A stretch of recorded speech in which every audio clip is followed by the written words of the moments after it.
Guru Nanak says, hai, be, such. If I was to ask you now, tu hai? Tu hai? Yes. Tu hai? Hai? Yes. Be such. ਆ ਜਿਹੜਾ ਤੇਰੇ ਚ ਹੈਨਸ ਨਾ, ਦਿਸ ਹੈ, ਇਹ ਬ੍ਰਹਮ ਹੈ. Foreigners mindset and Indians are more heart-centered. Heart-centered. Very heart-centered. Okay. But slow. हाँ.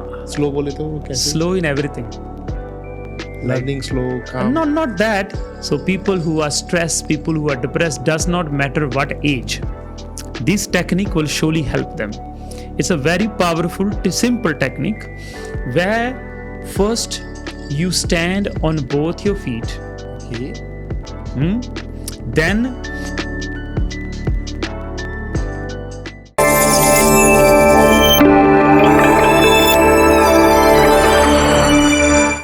योगी जी, अल्फा पीपल में एक बार फिर आपका बहुत बहुत स्वागत है. thank you ji, thank you so much ji. Blessings and Satnam. Satnam. सब आपसे लास्ट टाइम जो बात करके मजा आया, the kind of flow we were into, Beautiful. बहुत अच्छा था. Thank मतलब you. एक डिफरेंट काइंड ऑफ एनर्जी थी. Thank you. So I really enjoyed that podcast. Thank you. So now we get another opportunity to talk to you and talk about many other different things. Beautiful जी, thank So you. let's start with this. Sure. Sir मेरा पहला question आपसे यही है कि if someone ask you who am I, और या फिर मैं कह देता हूँ कि आप कौन हो. स्वयं ਨੂੰ ਜਾਣਨਾ, ਆਪਣੇ ਆਪ ਨੂੰ ਜਾਣਨਾ, ਇਹ ਸਭ ਤੋਂ ਉੱਤਮ ਔਰ ਸਭ ਤੋਂ ਸ੍ਰੇਸ਼ਟ ਇਹੀ ਹੈ. ਮਹਾਰਾਜ ਬਾਣੀ 'ਚ ਵੀ ਕਹਿੰਦੇ ਨੇ, ਸੁਣੋ ਰੇ ਤੂੰ ਕੌਣ, ਤੂੰ ਕੌਣ. ਇਹੀ ਜਰਨੀ ਹੈ ਐਕਚੁਅਲੀ. ਇਸੇ ਨੂੰ ਜਾਣਨਾ ਹੀ ਰੱਬ ਦਾ ਜਾਣਨਾ ਹੈ. ਕਿਉਂਕਿ ਜਦੋਂ ਮੈਂ ਆਪਣੇ ਆਪ ਨੂੰ ਪਛਾਣ ਲਿਆ ਤਾਂ ਆਪਣੇ ਨਿੱਜ ਨੂੰ, ਮੇਰਾ ਨਿੱਜ ਕੌਣ ਹੈ? परमात्मा है. जब खुद को ढूंढता हूँ मैं तो तुझको पाता हूँ मैं. जब तुझको ढूंढता हूँ मैं तो खुद को पाता हूँ मैं. ब्यूटीफुल. अगर मैं खुद को तुझसे जुदा जानूँ, मैं काफिर. तो ਜਿਹੜਾ ਮੇਰਾ ਹੈ ਨਾ, ਮੇਰਾ ਹੋਣਾ ਹੈ, हु एम आई, कौन हूँ मैं, कौन हूँ. सदियाँ तो यही खोजा, सदियाँ तो कौन हूँ मैं, कौन हूँ मुझे जानता कोई नहीं. मौजूद हूँ मैं हर जगह, पहचानता कोई नहीं. जिसने देखा ऐसे देखा वैसे देखा. पहचानो अपने आप को, पहचानो अपने आप को. बस आप ही तो आप हो, बस आप ही तो आप हो. मैं नहीं, हु एम आई, मैं नहीं लेकिन हूँ मैं. ਇਹ ਪਹਿਚਾਨਤਾ ਕੋਈ ਨਹੀਂ. ਬਸ ਇਹੀ ਜਰਨੀ ਆ. ਇਹਨੂੰ ਆਪਾਂ ਥੋੜ੍ਹਾ ਜਿਹਾ ਹੋਰ ਡੀਪ ਡਾਈਵ ਕਰ ਲਈਏ. Yeah, sure. We'll dive deeper. Who am I? Ordinarily, first we identify ourselves with the body. Jagrat avastha, in the awakened state. Right. The body, and then the mind, and then the world. We identify with this. I am the body, then I am the mind, then I am the world. And the problems related to them are my problems, and the happiness related to them are my happiness. But then when you go to sleep, you enter dream world. You forget your name, you forget your status, you forget your qualification, right. You forget your parents, you forget your wife, you forget your children. You enter a new realm, a new world starts. All the identities which seemed very real in the awakened state, they are gone. And then a new identity merges, and then they seem very real. The happiness of swapna, dream, is real in the dream. And the sadness in the dream is real in the dream. Only when you wake up, you are relieved that that was not me. So wherever you go, you create a reality. When you are in the awakened state, you create a reality here. Nice. And when you go to dream state, you create a reality there. Yeah. So there's something real in you which gives realness to the awakened and the realness to the dream. Although neither the dream is real and neither the world is real. Now, how to make sense of that? Now, this is very difficult to digest. Real Satya is that which don't change and don't disappear. Don't the awakened world disappear in your dream state? Don't it disappear? So it is not real. And don't the dream disappear when you wake up in the awakened state? So the dream is also not real. The Guru says, Jaise supna rain ka, taisa e sansar. You know, the same, the dream and the awakened world are same. Aap sat kiya sab sat. The reality of your being gave the reality to what you perceive. If there is no dreamer, the dream cannot exist. Right. So the reality of the dream is borrowed from your reality. And then the reality of the world is also borrowed from your reality. Aap sat kiya sab sat. Teri aape di satta ne sara kuch sat kita hoya. So now I went to dream world. मैं उसनू सत कर देता. The realness of my being, if there's no dreamer, there's no dream. Right? So the dreamer have to be prior to the dream. Same thing when we come out into this world, if the seer is not there, the sin don't exist. The seer and sin duality. So now the dream state and the awakened state are coming and going. But the one who knows these both was there also in the dream state, was there also in the awakened state. So there's something in you, the Guru says, is grah mein koi jagat raha. Is grah mein koi jagat raha. There's something in this body that stays awakened. Jagrat te swapan aa ਰਿਹਾ ਤੇ ਜਾ ਰਿਹਾ. But ਇਹਨਾਂ ਨੂੰ ਜਾਣਨ ਵਾਲਾ ਨਾ ਆ ਰਿਹਾ ਹੈ ਤੇ ਨਾ ਜਾ ਰਿਹਾ ਹੈ. So there's something new. ਉਹ ਜਿਹੜਾ ਜਾਣਨ ਵਾਲਾ ਹੈ, ਉਹਨੂੰ ਡਿਫਾਈਨ ਕੀਤਾ ਜਾਂਦਾ ਹੈ ਜਾਣਨਹਾਰ ਪ੍ਰਭੂ ਪ੍ਰਬੀਨ. ਜਿਹੜਾ ਜਾਣ ਰਿਹਾ ਹੈ ਉਹ ਰੱਬ ਹੈ. ਕੱਟ ਕੱਟ ਕੇ ਅੰਤਰ ਕੀ ਜਾਣਤ ਭਲੇ ਬੁਰੇ ਕੀ ਪੀਰ ਪਛਾਨਤ. So the knower in you, the ancient sages mention, is God. So who am I? You are that. When we take birth and we cry for the first time, for the first time we cry. Right. In the mother's womb, the tongue was touching the palate. So we were in oneness with totality. As long as the tongue is not moving, you are oneness with the totality. The moment the tongue starts moving, the mind starts moving. So in the mother's womb, there was no mind, there was only presence, there was only being. The tongue was touching the palate. And when the child is born and the first breath comes, the tongue drops. And when the tongue drops, the first vibration in the mind starts. And when the mind starts to move, the world starts to move. In the mother's womb, the world is not moving. Yeah. You are in samadhi. And the Guru says, Maat garbh mein apan simran de. In the mother's womb, you are one with God. You are one with totality. So the tongue drops, and then the mind moves, and the mind moves, the world moves. Right. So when we take birth, and when the tongue drops, we cry. The ancient writings mention the first cry resounds a Sanskrit word. Koham. Come. The sharp cry of a newborn child is very sharp. And that actually is a Sanskrit word, koham. Koham, which means who am I? So this who am I is the first question, the cry that comes the moment you enter the realm of Maya, from the state of Samadhi into the realm of Maya. The first question automatically comes out from that disconnection that happened when you took birth, was koham.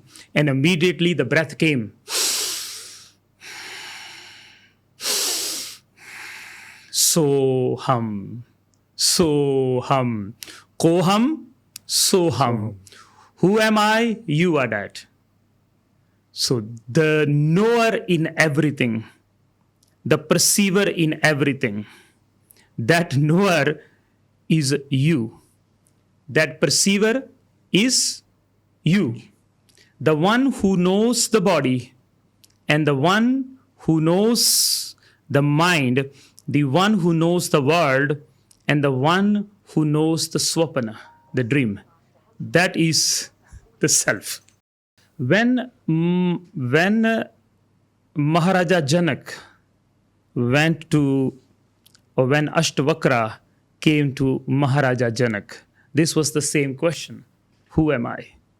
And there's a sutra in the Vedic text: Aham Brahmasmi. Aham Brahmasmi. If I was to ask you the question, do you know Brahm?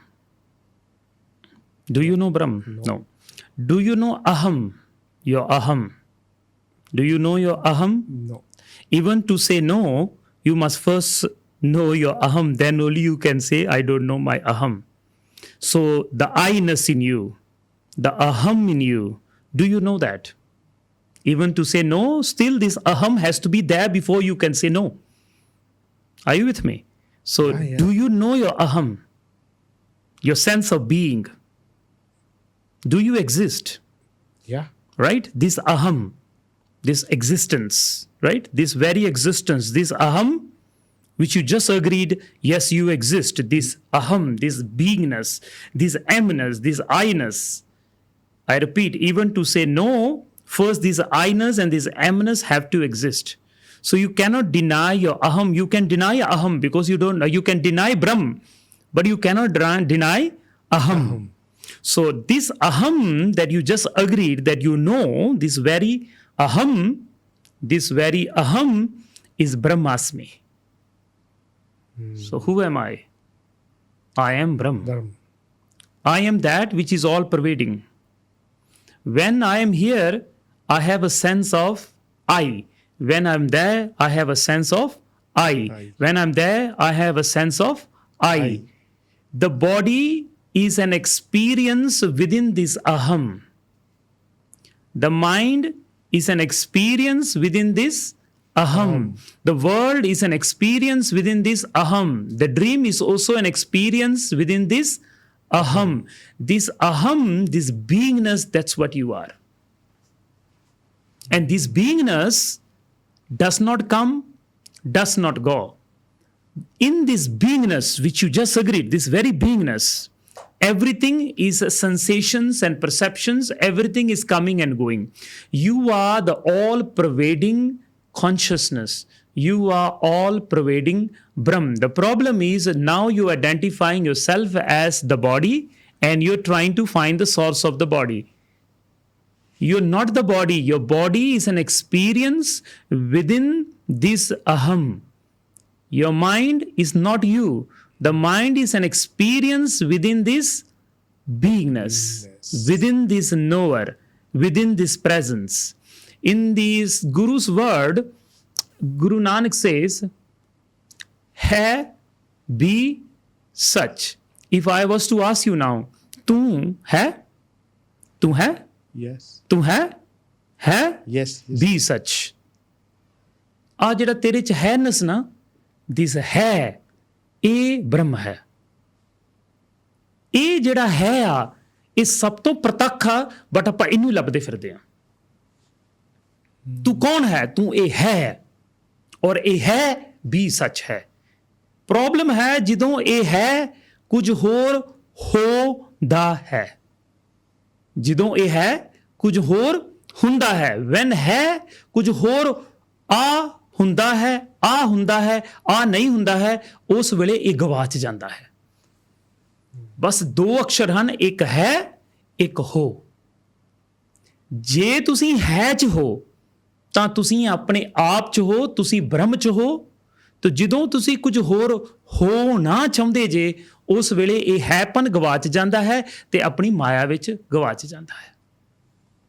So you are the all ਪ੍ਰਵੇਡਿੰਗ consciousness, ਜਿਹਦੇ ਭੀਤਰ ਸੂਰਜ ਤੇ ਚੰਦਰਮਾ ਵੀ ਇੱਕ ਅਨੁਭਵ ਹੈ। ਜਿਹਦੇ ਭੀਤਰ the furthest star is also an experience. You are that within which everything, every experience, every perception is taking birth and dying.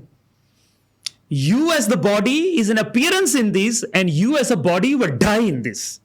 You as a mind is an appearance in this, And then you as the mind will die in this. You as the world is an experience in this, and you as the world will also die in these. The swapna is also an experience in these, and every day it dies in you. Just like the dream takes birth in you and then dies in you, this whole existence, these three worlds, the world of the body, the mind, and the world. Teen lok.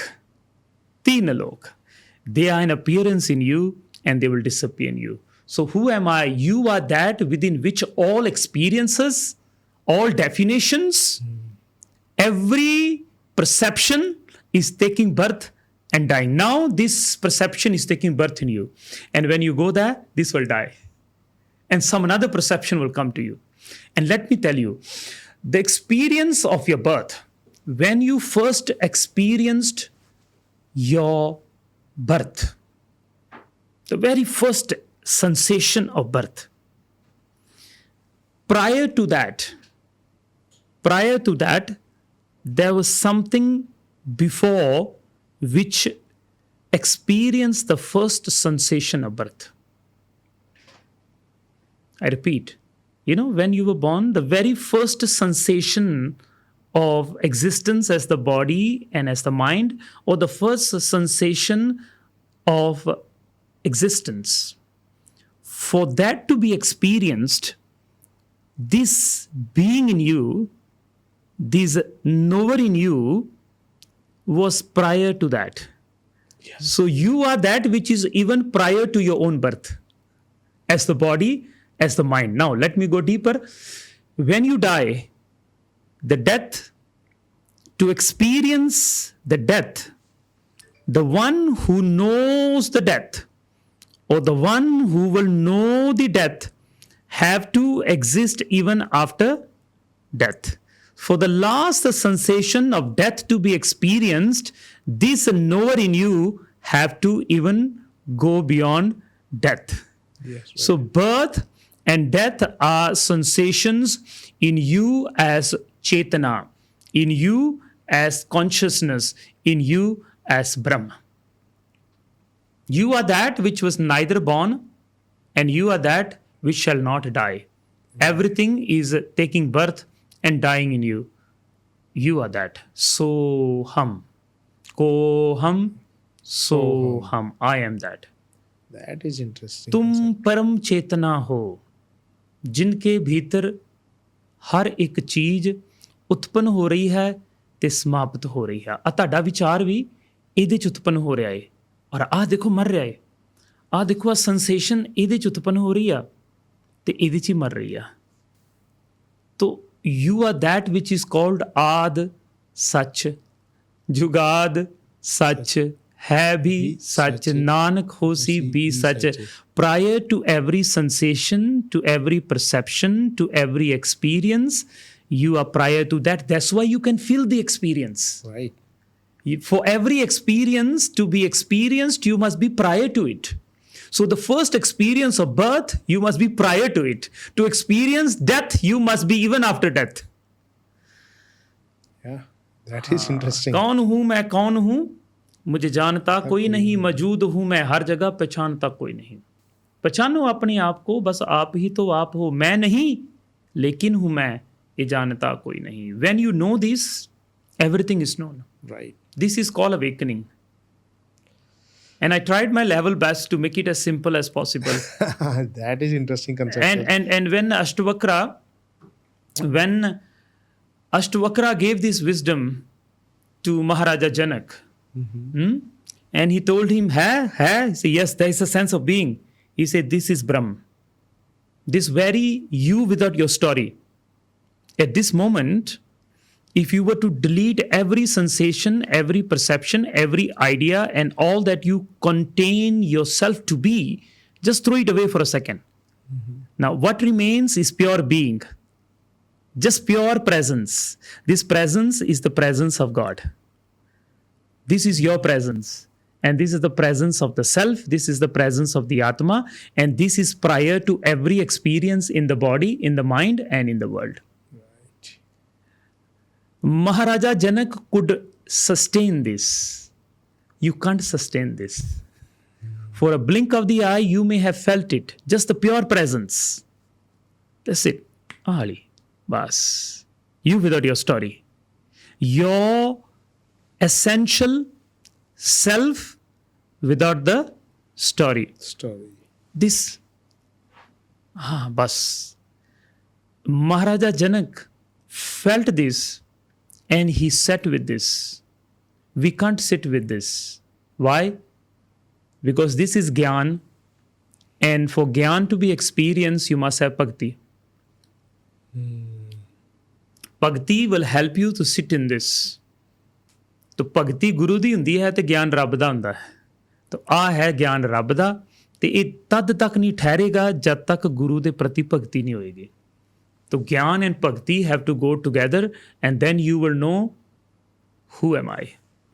तू कौन रे? Who are you? And the Guru says, मैं जी नामा.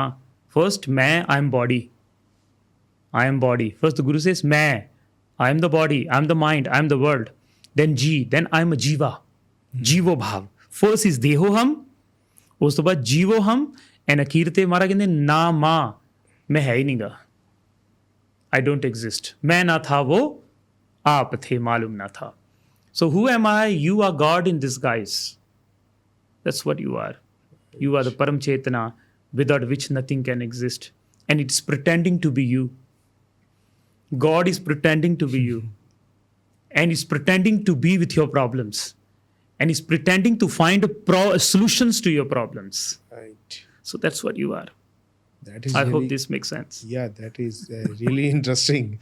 We may have to sit and listen to this a number of times. Yeah, इतना easy नहीं है समझना, but चीजें interesting हैं different. हाँ जी.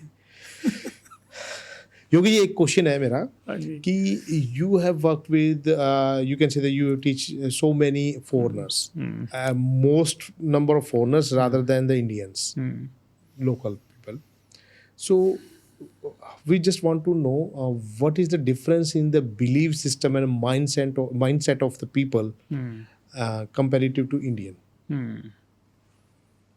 Foreigners' mindset and Indians are more heart-centered. Heart-centered. Very heart-centered. Okay. But slow. Slow. हाँ. Slow बोले तो कैसे? Slow in everything. Learning slow, calm. Not that. You know, the desire to bloom. The desire to know the ultimate. They are just stuck in their ordinary worldly activities. They are very much at the heart. But they are stuck in their worldly duties and worldly responsibilities, you know. They are taking care of too many things. दुनियादारी में फंसे हुए हैं. किसी हद तक, I mean, they take on too many responsibilities. Let's put it this way. Okay. People in India, very heart-centered, and they take a lot of unreasonable responsibilities. Even if you don't need to take the responsibility, they will take a responsibility, and then they will become sad or happy accordingly. Okay, so heart-centered, okay, but they take on a lot of responsibilities which they put a lot of luggage and baggage on themselves unnecessarily. Okay. They're not carefree. They're not carefree. Very difficult to let go. That's my experience. Okay, for them to let go, it's very difficult.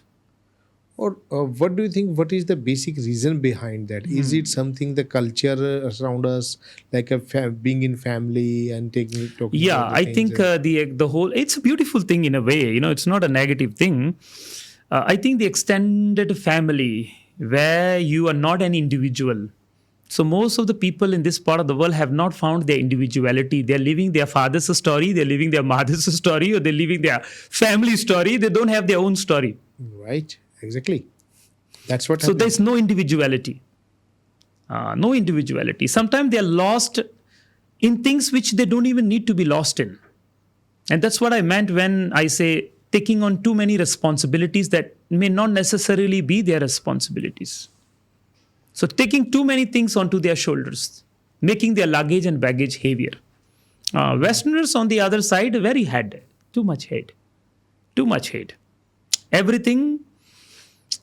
It's very difficult for them to bring this to here. Very rarely. even after years of practice of spirituality, I'm being very judgmental. I'm so sorry. I don't feel like, but you have asked me a question. Yes, right. So I don't want to say no to this question also. But please forgive me for whatever I'm saying. These are my personal experiences. Maybe it's different for different people. Right. For Westerners, they're very head-centered.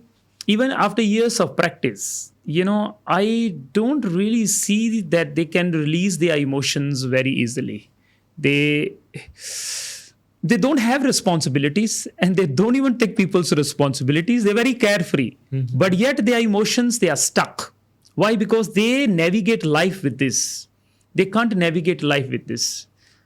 When you start navigating life with this, to a certain extent, even if you take on too many responsibilities and unwanted, luggage, but still you have this. You will find your way through.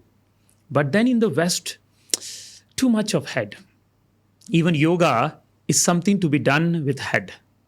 Even the postures have to be perfect. Even the mantra pronunciation have to be perfect. But on the other side, in the East, even if you recite the mantra wrong, because there is devotion, it will become right. Mara mara mara mara mara mara mara ram ram ram ram ram ram ram ram ram ram ram ram. He chanted it wrongly. He didn't care.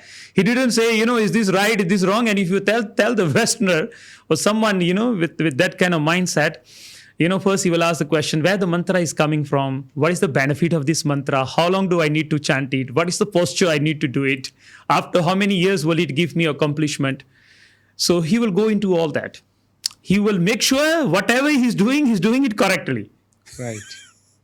Okay. That's why he just thinks everything in the head, which is good in a way also. So both have plus and minus points.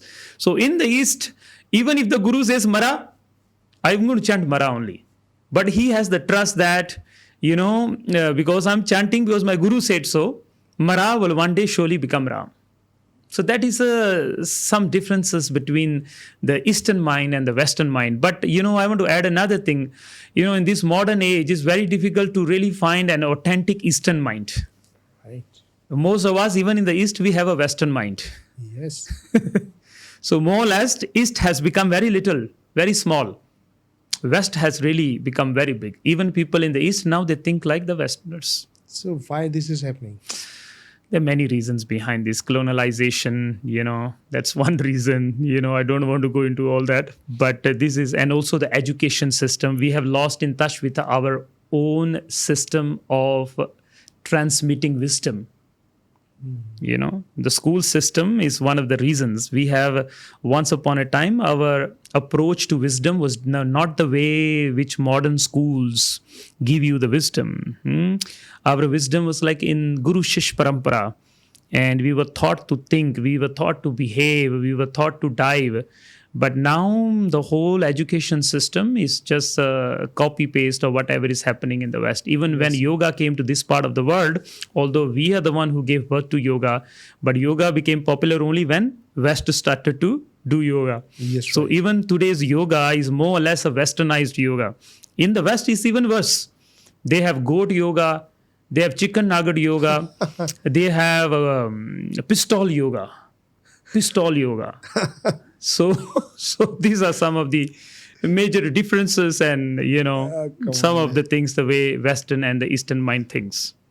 Yeah. Okay. So एक question है कि ऐसा हमारी जो day to day की जो habits में हमें क्या इंक्लूड करना चाहिए सो दैट कि we can just keep on doing the practices on the spirituality easily. Yeah, because our life is so complicated these days.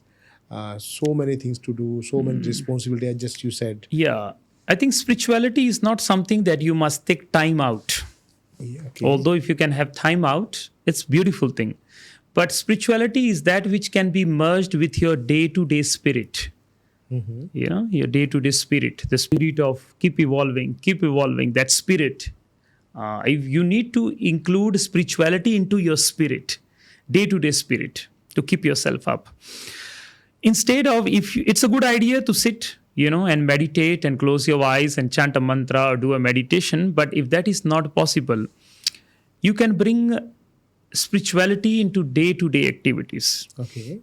For example, there's a sutra in the Sri Guru Granth Sahib. The Guru says, Uthat Baithat Sovat Naam. When you get up, recite a mantra. When you sit, recite a mantra. When you're about to sleep, recite a mantra. When you get up from sleep, recite a mantra. When you open a door, recite a mantra.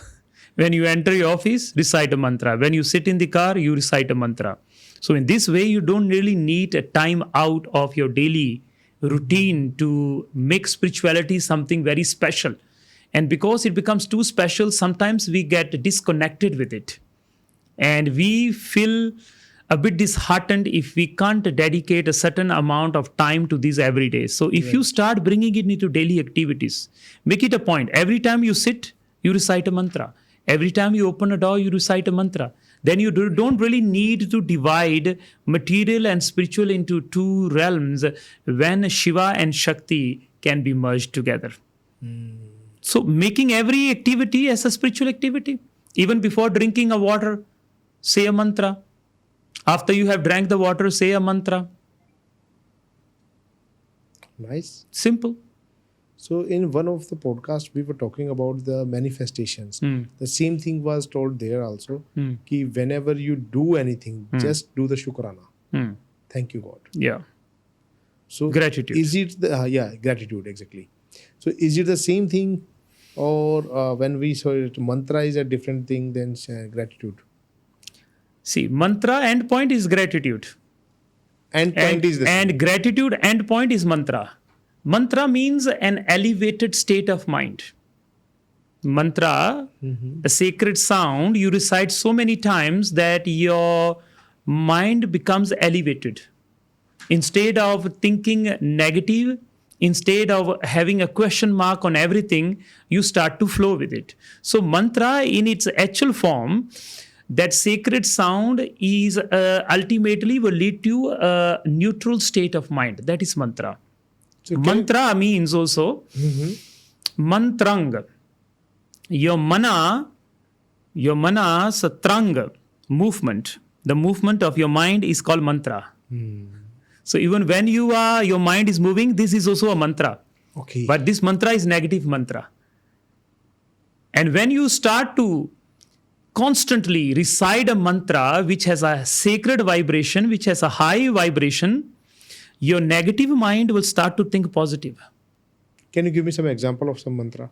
For example, the mantra that I always recommend is a Waheguru. Va means ecstasy. Right. When your mind reaches the highest state, when your mind or your experience of life reaches the highest state and your mind can't brand it, when your mind can't express it with any word, you have reached such an ecstasy that your mind failed to describe it through any word, your mind will say Vah. So Vah is not a word. Vah is an expression. It's an expression of ultimate joy. It is an expression where your mind has failed to express. It is an expression where your mind is dissolved. And something within can only express that experience as Vah. Right. And the word Vah is not Gurmukhi, it's not Punjabi. It is used in all languages in the world. Some will call it Wow, some will say Vah, somebody Vah. So in all the languages of the world, whenever the words fail to describe the peak of ecstasy, at that moment, every individual directly, indirectly says Vah. So this is an expression of ecstasy, the highest ecstasy available in the realm of body and in the realm of mind. That is called Vah. And He is the sacred nad of your essential self. It's the sacred nad of your essential true self. Okay, what does that mean? If 1,000 people were standing and you just say, hey, everybody will turn around. Yes, right. The hey is a sound of your soul. It directly connects you with your essence. It is the Direct sound is the direct calling to the asleep self to wake up. Okay. I repeat, 1,000 people standing, and you just have to say, hey, every individual turn around. That's right. Because it is the sound of your essential self. Self. So, Va, ecstasy. Hey, it is the sound which is directly calling upon your highest self. And Guru means conscious. Guru means aliveness. Right. So everybody wants to be happy. Everybody wants to be connected with their essential self. And everybody wants to be conscious. So this is Va, He, Guru. Is a very powerful mantra. It is not a Sikh mantra. It is a universal mantra. Guru Nanak didn't create this mantra only for Punjabis. Yeah. It is for the whole humanity because everybody wants to be happy. Va. Everybody wanted to be connected with their essential self. We started with, who am I? Your essential self. Hey, you are that. Guru, you are conscious, you are alive. You want to experience the aliveness of your being. Right. A full aliveness. So that is Waheguru. That is one good mantra. You're sitting, you say Waheguru, you sit. You stand, you say Waheguru. You close your door, you say Waheguru. You open your door, you say Waheguru. And you will be amazed what you're doing now. You're infusing higher vibrations in every activity. Before it is karma. Before drinking water is karma. Right. Before going to work and stepping out of the house is karma. But now you have created dharma. Because you are infusing it. You are infusing Shiva into Shakti. Shakti is the material world. Shiva is the source of the material world. And now, with every activity in the realm of Maya, in the realm of Shakti, you are infusing it, you are initiating it with Shiva, with consciousness. So, Purusha and Prakriti have become one now.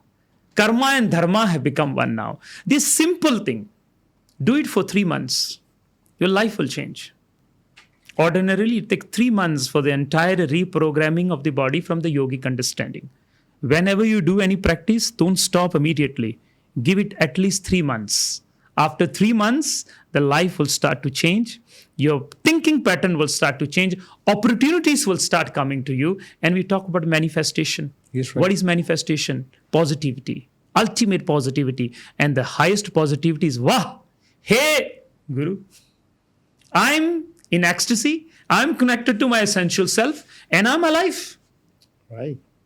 So this is how you bring spirituality into your daily life. Daily life, nice.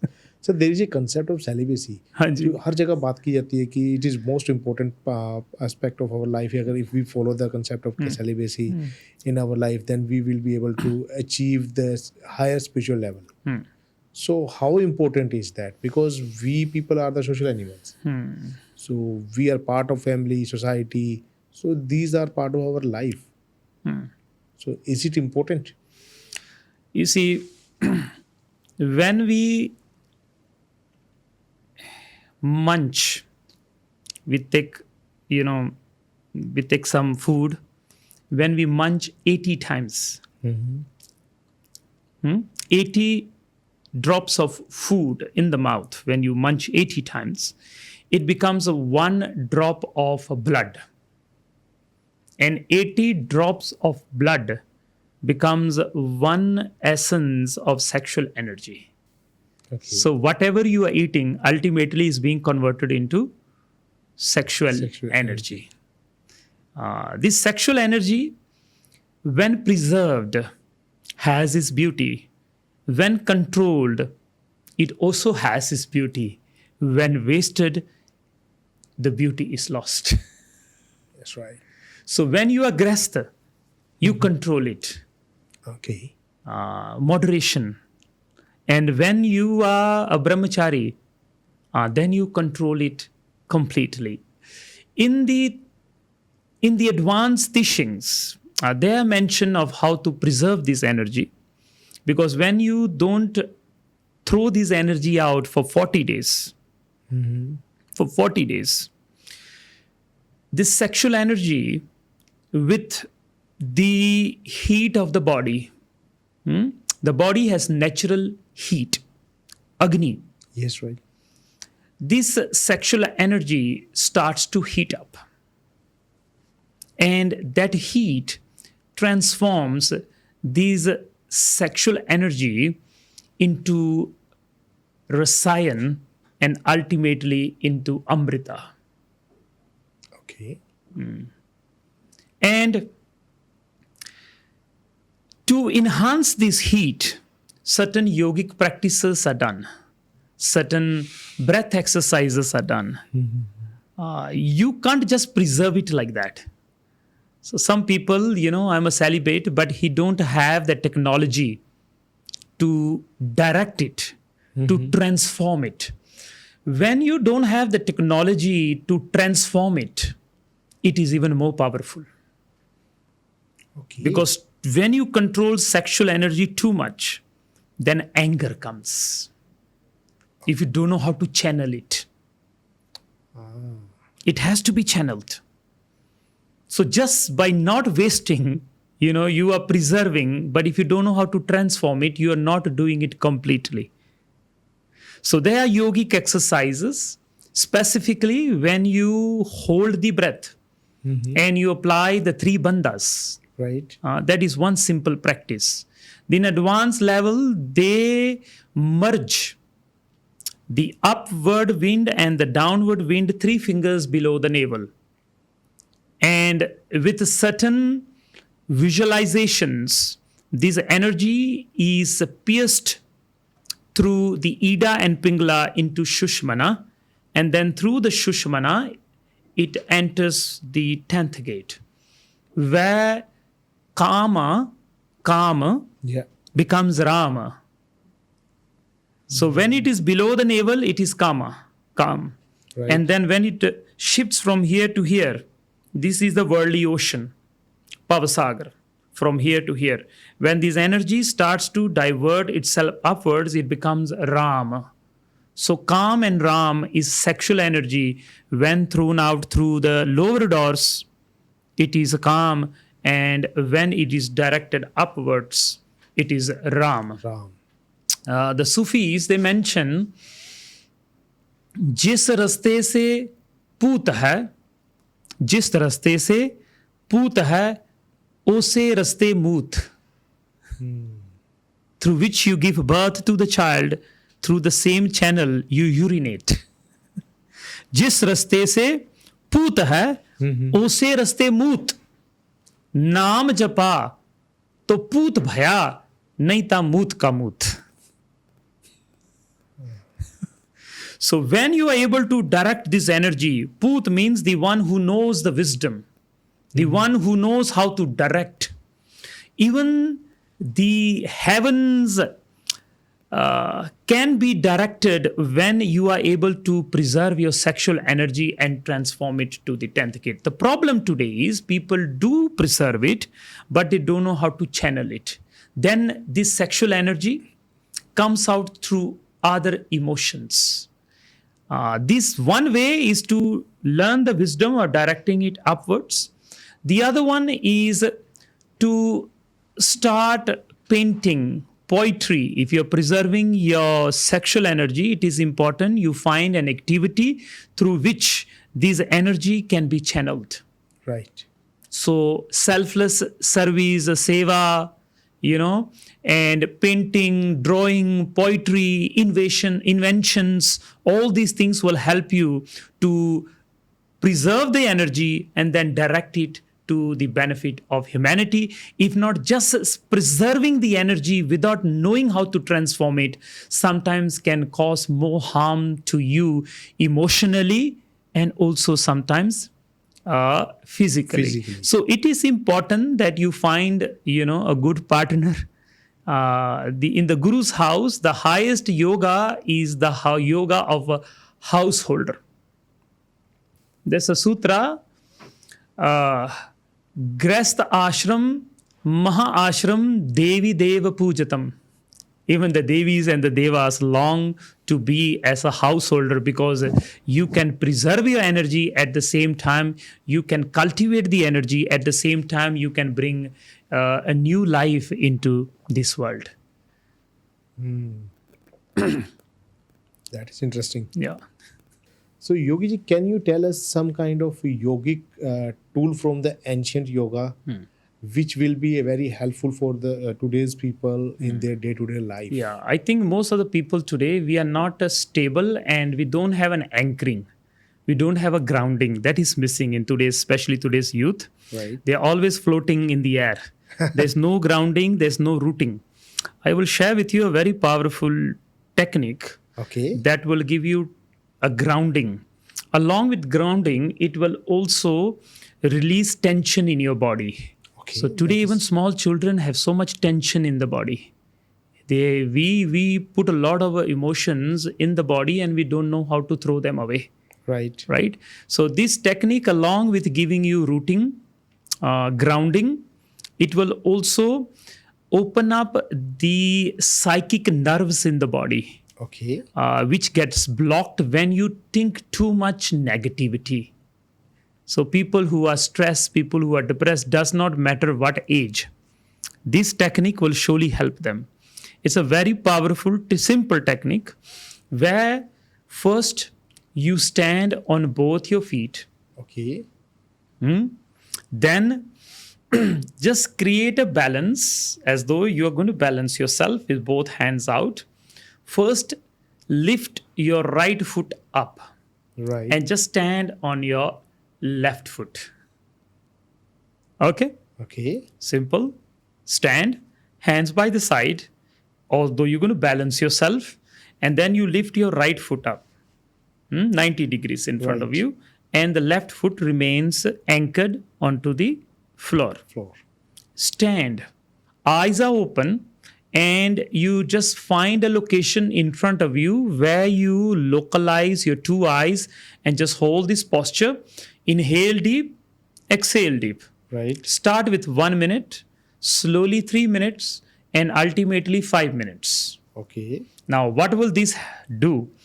As you stand on your left foot will start to heat up. Pain will start to be experienced. It will be so difficult, although there is a fire on the whole left leg. This will open up all the meridians on the left side. Left side is Shakti and right side is Shiva. Shiva. So all of us is half Shakti and half Shiva. Shiva. So Shakti, that connects you with time, and Shiva connects you with space. So time and space navigation, clarity, no confusion, you know what you want. That clarity will start coming to you. First, you clear the sight of Shakti. All the meridians will start to open up. Even if you have lower back pain, with practice, the lower back pain will start to reduce. If you have knee pain and all the physical pain along with emotional pains in the body, it will not just flush. What we are learning here is, we go to the washroom and we flush. But how do we flush out all the negativity that we hold in the body? Not just on the physical body, in the mental body, in the emotional body, in the energetic body, in the subtle body, in the radiant body, and many other bodies that we have, that we carry in ourselves. We are not just one body, we have so many bodies inside. So all those unwanted things which you hold in your body, with this simple technique, Okay. I assure you, time tested, your body will start becoming lighter and lighter and lighter. First day it will be very difficult. So maybe do it for 30 seconds. Then do it for 1 minute. Slowly, after a few days of practice, ultimately go 5 minutes. So your whole left side will start to heat up. And even the hips will start to readjust themselves. Okay. Because now you have learned an asana. When you stand in a posture for 3 or more minutes, when you start, when you stand, or when you sit in a posture and you hold that posture with your totality, it is the law in the universe that the universe will come and sustain you and help you. So just hold yourself for 3 minutes. After 3 minutes, the heat will become even intensified. And you would want to put your right foot down again and again and again. Bear with it, because whatever is in the body will come out. If there is pain in the body since the birth, there is pain in the body held from the birth channel. Emotional pain as you grow, as the youth, even when you are 50 and 60, the pain, the emotional body inside you, the pain that you hold, you will be amazed that your body is nothing but pain. But now, because you are not connected with your body, you are living in a different world. You are not cleansing yourself. You are not making yourself lighter. That's why life seems to be very heavy. Too much in the body, emotions, your muscle memory, all will start to rejuvenate. I use the word rejuvenation will happen when you learn first to stand on the side of Shakti. When you invoke Bhagavati, first the mother. All of us, half mother, half father. So first you have to, this side carries the genetics of the mother side. Right. We don't just carry our emotions, we also carry emotions from the past. Pitradosh, sometimes they call it. Yeah. So ancestral luggage and ancestral baggage is also being carried by our body. And they are powerful tools, not just stories in the sacred text. Our yogic writings are more concerned about yogic tools, but we have limited it only around yogic stories. So this land was the land of darshan, philosophies, but today we have only become land of stories. So this ancient siddhant, this ancient darshan, yoga darshan, will help you to release that tension which even you cannot release after birth, after birth, after birth. But when you know the tool, there's a sutra by Guru Gobind Singh Ji. Maharaj ਕਹਿੰਦੇ ਜਹ ਜਾਣੀਏ ਜਤ ਜੋਗ ਜਹ ਜਾਣੀਏ ਜਤ ਜੋਗ ਤਬ ਰਹੇ ਦੇ ਅਰੋਗ. When you know the yogic wisdom, your body will be healthy. Right. Guru Gobind Singh says that. Jeh janiye jat jog. The power yoga, the power of yogic wisdom. Jeh janiye jat jog, tab rahe de arog. So first you stand on this side, slowly increase. And then you want to put your foot down. Don't put. Bear the pain. The pain that you have now got an opportunity to release. And then after 1 minute, 2 minutes, with time you increase, you slowly bring the right foot down. And then you compare both sides, left and the right, for a few seconds. One side will be different, the other side will be different. It may become even lighter now. The one which you were standing on where the weight was actually now lighter. The one that did not had the weight was a heavier. You get that? Yeah. That on which all the weight was standing has become lighter. Oh, is lighter. And that which was not at all carrying the weight is actually heavier. The world is a different thing altogether. When we experience the world from different lenses, the experience of life is very different. That which is lighter is not lighter, it is heavier. And that which seems heavier is lighter. Ult pult. Interesting. Then, now, after a few seconds, you lift now your left foot. And you stand on your right foot. Now Shiva comes in. Purusha, just now was Prakriti. Now Purusha, just now was time. You were deleting the ancestry that came from your mother's side. Right. Now you are focusing on the ancestry that came from your father's side. Now this leg will feel the heat, will feel the weight. And then with time it will adjust. Your body has the ability, your body has the intelligence more than your brain. Intelligence is here. Here is only navigation. The body has, this is the way to awaken your intelligence of the body. Muscle memory, you have to delete it, then only you will be light. If not, you will keep on putting luggage and luggage and luggage. And as you age, people start to become, spine start to bend, life starts to bend, and life starts to bend, and karma starts to bend. So then you stand on your right foot. Right foot. And now you lift 90 degrees. Shakti goes up. Now Shiva takes care of you. And then the same process will happen. The body will become hotter and hotter.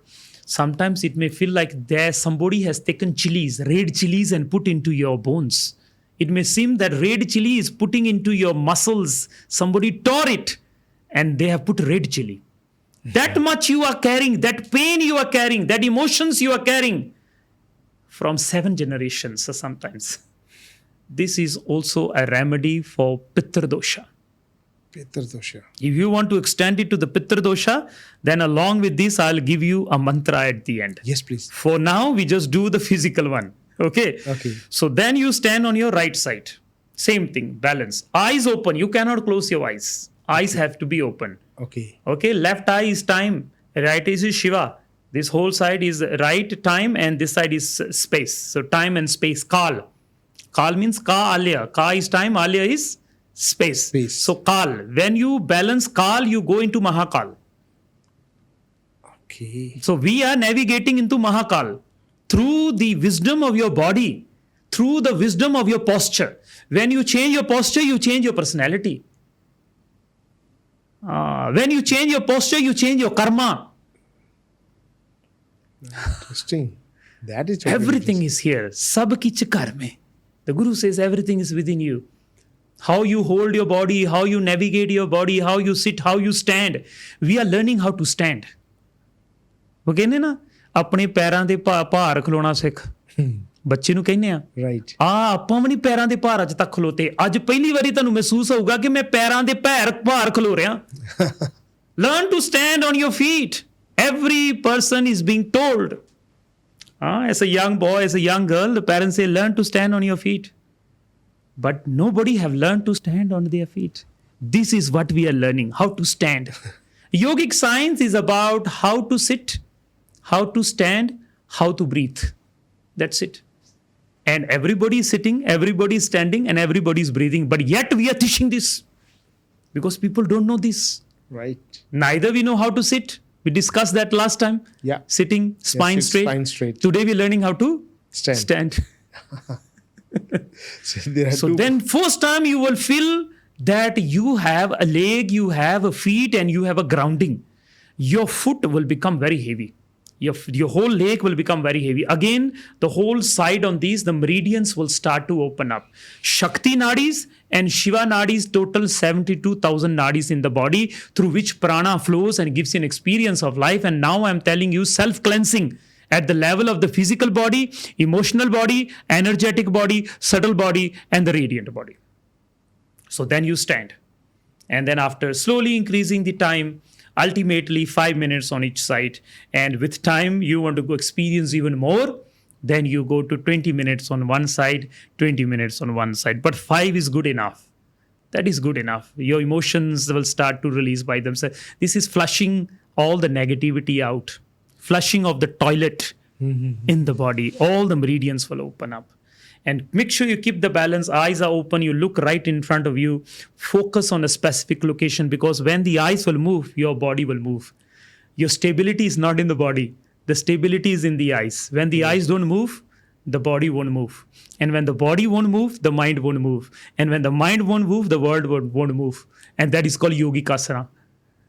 Asan of a yogi. Asan abhang, Guru Gobind Singh says.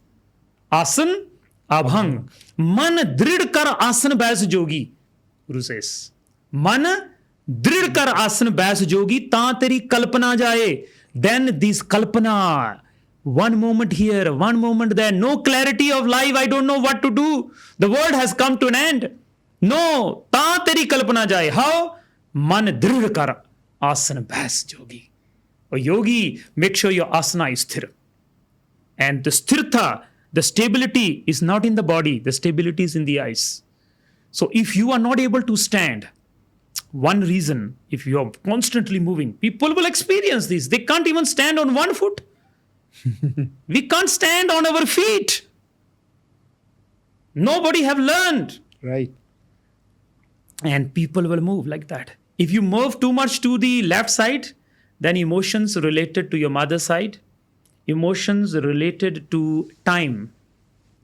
Certain things may have happened in time. Somebody may have said something 20 years old ago, it's still in the body. Your body will constantly move towards the other side. And if it's on the other side, then it's related to the father side as well as space. You're holding on to some things which you have caught up in space and they're not being released through your body. So then you stand on both sides. And then once that is done, and then again you bring your left foot down. Now, the next most important part, then you close your eyes. After closing the eyes, bring your awareness to the left and the right foot and see which side is heavier now.